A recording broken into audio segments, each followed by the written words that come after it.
우리 여러분들을 주님의 이름으로 환영합니다. 감사합니다.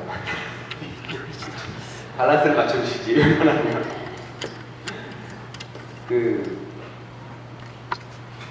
여러분이 계시니까 드리는 말씀인데, 한때 마집사님 이렇게 한국에 가시고 한때 고민이 있었습니다. 제가 무슨 고민이냐면, 교인 숫자가 너무너무 적다라는 고민을 한동안 했습니다. 한동안이라고 해봐야 한 2주 했습니다. 2주 만에 그게 해결이 됐는데, 어떻게 했냐면, 근데 그 고민과는 관계없이 예배 시간에 예배 드리는 거 너무 좋은 거예요, 본인이. 제가 숫자가 몇 명이든 별 상관이 없더라고요, 본인 스스로가. 그 생각이 별 상관 없다. 머리로만 드는 고민이었고, 제 가슴으로는 숫자가 몇 명이든 아무 상관이 없다라는 게 아마 신앙의 베이스에 깔려있지 않나라는 생각이 듭니다. 그래도 안 와도 걱정은 된다고 왜 나오시지? 걱정을 합니다. 다만 예배 드리는 데 있어서 정말 예배가 얼마나 소중하고 깊은가, 그게 더 중요하다는 생각이 들었고, 그게 가슴 안에 새겨져 있구나 생각이 들었습니다. 여러분도 항상 종종 걱정하세요. 오셔가지고 저한테 안 오셔서 너무 걱정된다, 그십니다 그러는데, 그런 걱정 의심하지 마시고 예배만 잘 드리시면 됩니다. 잘 함께 하시면 됩니다. 그러면은 한 명이든 두 명이든 즐거운 예배가 계속 되리라고 생각이 됩니다. 저 혼자 예배 드려도 즐겁고 기쁩니다. 항상 몇 번 그래 봤어요. 수요일날 혼자 와서 이렇게 성경 공부 드려봤고, 토요일날도 혼자 와서 기도해봤는데 괜찮더라고요. 그렇습니다. 자, 오늘은 종려주일입니다. 종려주일은 예수님이 예루살렘에 오셨을 때 수많은 사람이 환영하고 그리고 예수를 반겼던 주일이기도 합니다.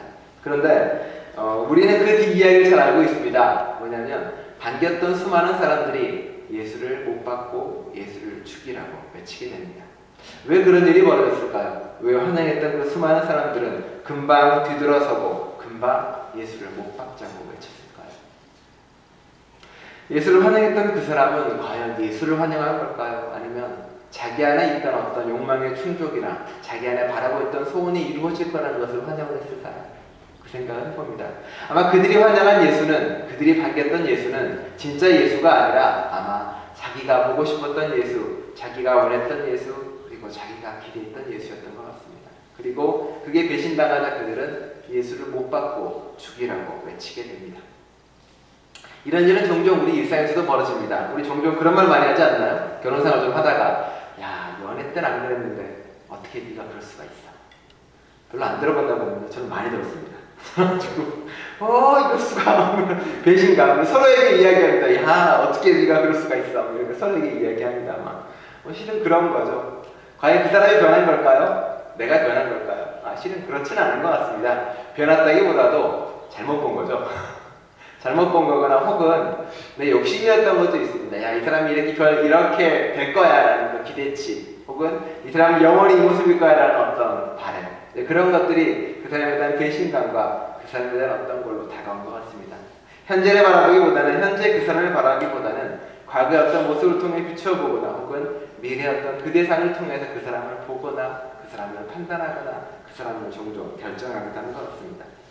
종종 사람을 그대로를 보지 못하기 때문에 우리는 실망하기도 하고 좌절하기도 하고 아파하기도 합니다. 바꿔 말하면 우리는 다른 사람을 볼 때 내 가치관, 어떤 내 기준, 내 판단으로 그렇게 사람을 나누고 재단하면서 실망하기도 하고 상처받기도 합니다. 그런데 그에 비해 예수님은 그런 분이 아니었던 것 같습니다. 어떤 판단이나 어떤 걸 가지고 사람을 재단하는 게 아니라 그냥 그 사람 그대로 봤던 사람 같습니다. 그 사람 그대로 유대인인지 이방인지 보지 않았고, 남자인지 여자인지 구분하지 않았고, 혹은 이것저것 획벌로 따지지 않고 그냥 그대로 바라본 사람이었습니다. 오늘의 이야기도 스로베나의 여인을 바라보면 그런 예수님인데 전혀 다른 이야기를 합니다. 개를 들먹이면서 이런저런 이야기를 합니다. 예수는 왜 그렇고 왜 그런 모습을 우리에게 보여줬을까 가지게 됩니다. 그 전에 우리 영상 하나를 보고 가도록 하겠습니다.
하나님은 우리에게 눈을 뜨게 했다는 말을 찾았습니다.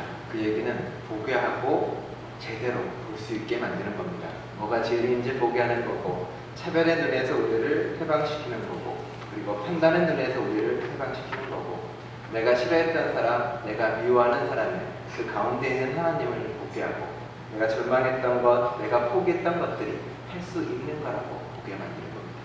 내가 미워한 것을 어떤 식으로 바라보게 하는지 자꾸 더 알아가게 하는 것이 바로 예수님의 우리에게 가르쳐준 놀라운 방법입니다. 그렇게 열심히 선포하고 이야기하며 다니던 예수님에게 일이 벌어집니다.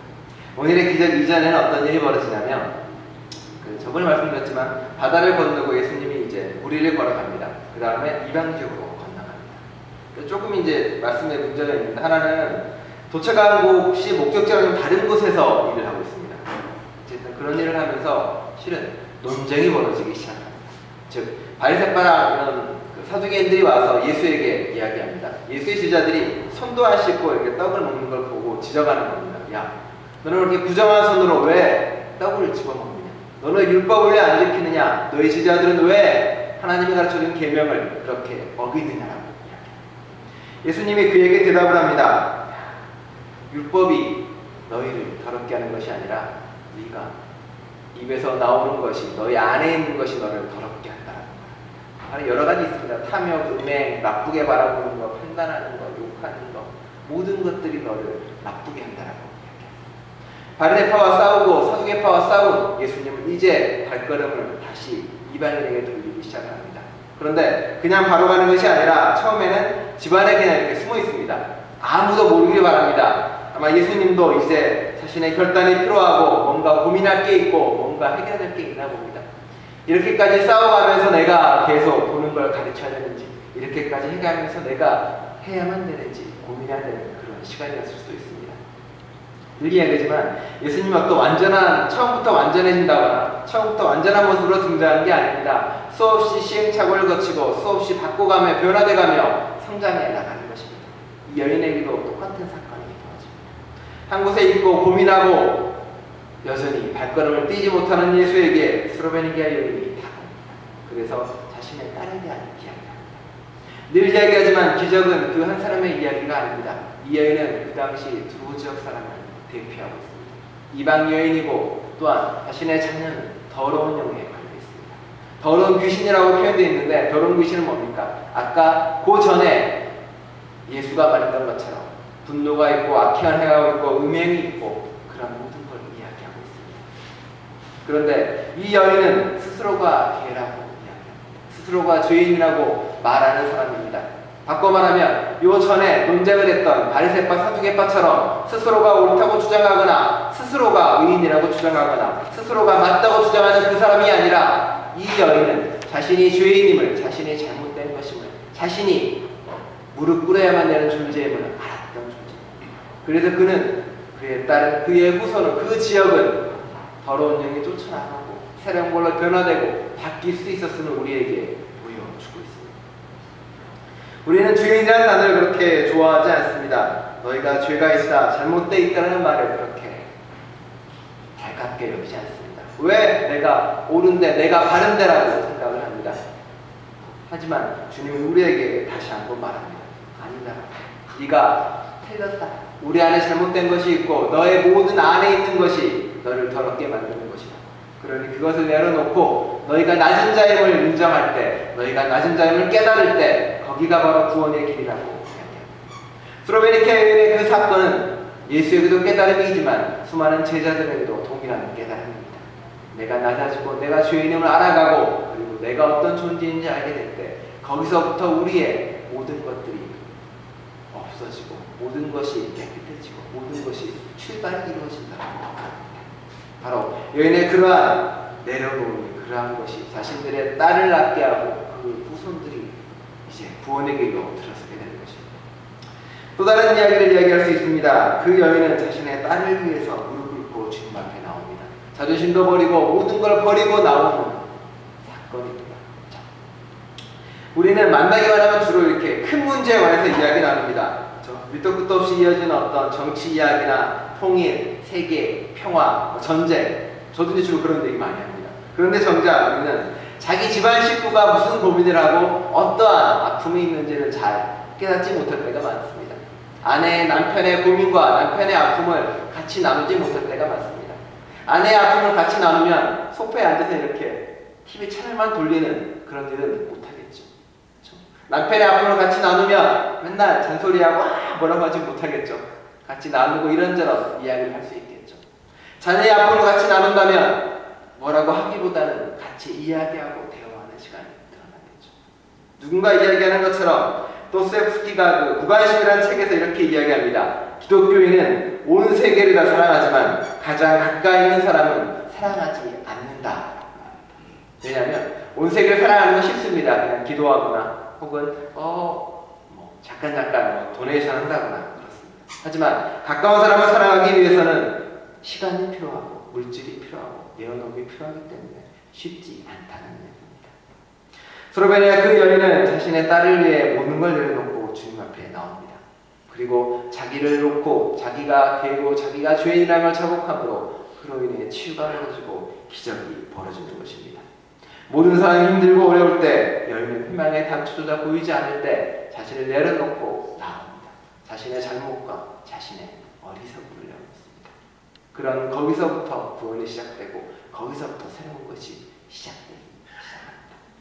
스로베니카의 이 기적의 이야기는 단순한 기적의 이야기가 아니라 처음 예수 그리스도가 그 여인으로 인해 새로운 발걸음을, 이방인을 위한 발걸음을 십자가의 길을 걷기 시작했다는 그게 첫 번째고, 두 번째는 그로 인해 자신을 낮추고 자신을 깨는 사람으로부터가 구원이 시작된다는 이야기며, 그리고 그 깨는 다른 사람을 위한 희생과 내어놓음이 바로 새로운 출발이라고 우리에게 말하고 있습니다. 여러분, 지금 고난주간을 이렇게 보내게 됩니다. 제가 14처 이렇게 나눠주기 시작해서 나눠줬는데, 지난주에 얼마나 하셨는지 모르겠지만 지난주에 하셨으면 이번 주 것도 나갑니다. 한 주 한 주 보내시면서 여러분이 할 수 있는 일들을 하나하나 해보시기 바랍니다. 맨 마지막에 두 개는 행동사항이 없습니다. 아이디어가 없어서 못 쓴 것도 있겠지만 그것보다도 여러분 스스로가 할 수 있는 것, 여러분이 결단할 수 있는 걸 적어서 한번 해보시기 바랍니다. 작은 변화와 작은 움직임, 가장 가까운 사람에게 비로소 손을 내밀 때 여러분에게 새로운 출발과 새로운 구원의 길이 열릴 것입니다. 우리 시가 나와 있습니다. 어떤 결심이라는 이해님의 시인데 우리 오승준 이사님께서 읽어주시겠습니다. 마음이 많이 아플 때 꼭 하루씩만 살기로 했다. 몸이 많이 아플 때 꼭 한순간쯤만 살기로 했다. 고마운 것만 기억하고 사랑한 일만 떠올리며 어떤 경우에도 남의 탓을 안 하기로 했다. 고요히 나 자신만 들여다보기로 했다. 내게 주어진 하루만이 전 생애라고 생각하니 저마치서 행복이 웃으며 걸어왔다. 고난주간 하루하루 사시고 하루하루 지내시면서 어떤 결심이라는 이해님의 시를 가슴에 새기고 살아보시면서 좀 더 행복하시기를 간절히 축원합니다. 기도하시겠습니다. 하나님, 사순절을 보내고